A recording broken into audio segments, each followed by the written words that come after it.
I don't think I'm going to make a prediction now. You can click this up if you want. I'm going to. I think Harry Kane is going to sign a new contract with a release clause in it, and the release clause is going to be £110 million. And I think they'll put him down to the highest paid player ever at the football club of around £350,000 a week with incredible bonuses. If you score 20 goals a season, if we get into the FA Cup semi-final, if we get back into the top four, and Harry Kane will say, now we've got Postecoglou, we've got an attacking manager, show me this window.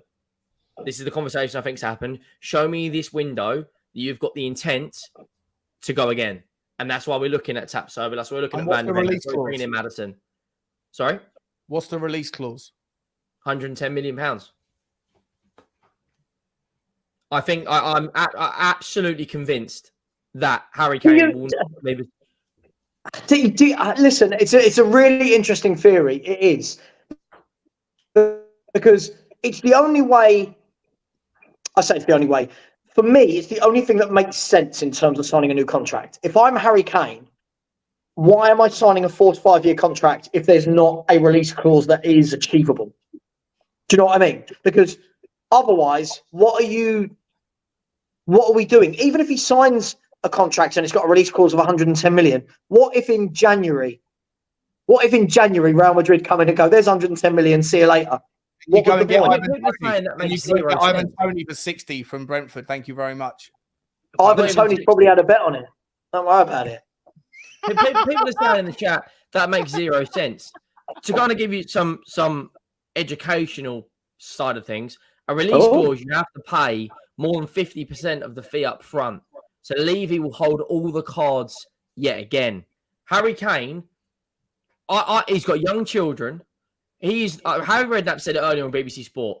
Right, he's not going to come out and speak about something. He has got a very good idea what's going on at Tottenham Hotspur Football Club. Harry Redknapp said that Kane will not go to Germany with young children.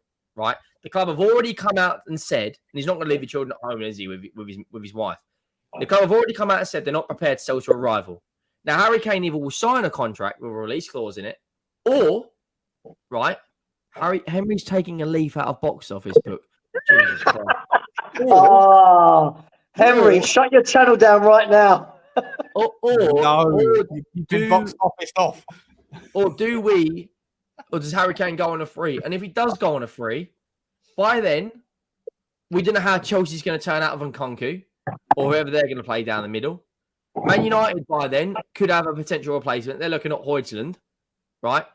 How many other Premier League clubs right now need a striker other than Man United and Chelsea? He's not going to go to Arsenal, right? He's not going to go to Chelsea, Henry. Newcastle? That's the only other club you might think, do they want that first Galactico signing? Okay, they've got Tonali. He's not going to go to Newcastle unless next season Newcastle kick on and become an absolute sure sign that they're going to win. The only reason Harry Kane wants to leave Tottenham is to guarantee himself a trophy.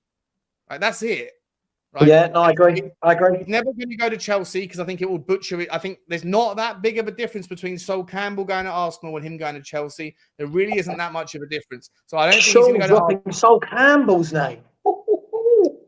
Yeah, is that a sin? Sorry if it is, but I don't think there's that big of a difference, right? Like Sol Campbell was a legend at Tottenham, and then he went and did the dirty, and everyone still to this day, whatever it is, 20 years later, sings horrible songs about him. I think that Harry Kane's legacy would be crucified if he went to Chelsea. So he's not going to go to Chelsea, in my opinion. He's going to go to Arsenal, and then you go, well, if he wants to stay in the Premier League to make sure he gets the Premier League record and can also win a trophy, then where does he go? The only options right now that need him are Manchester United. I personally think that United are going to go and sign someone else this summer. I've said that for months and months and months, and I think by this time next year, United won't need him.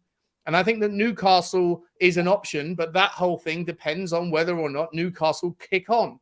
And that's a massive, question mark.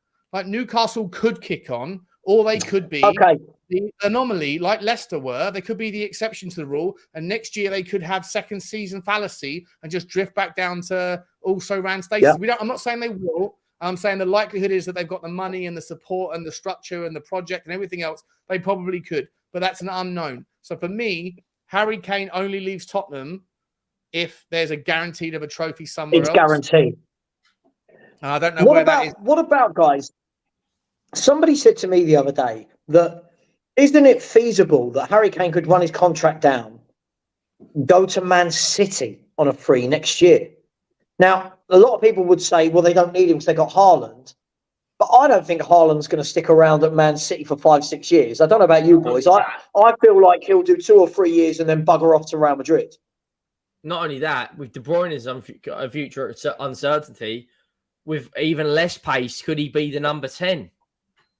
But would you rather see him join?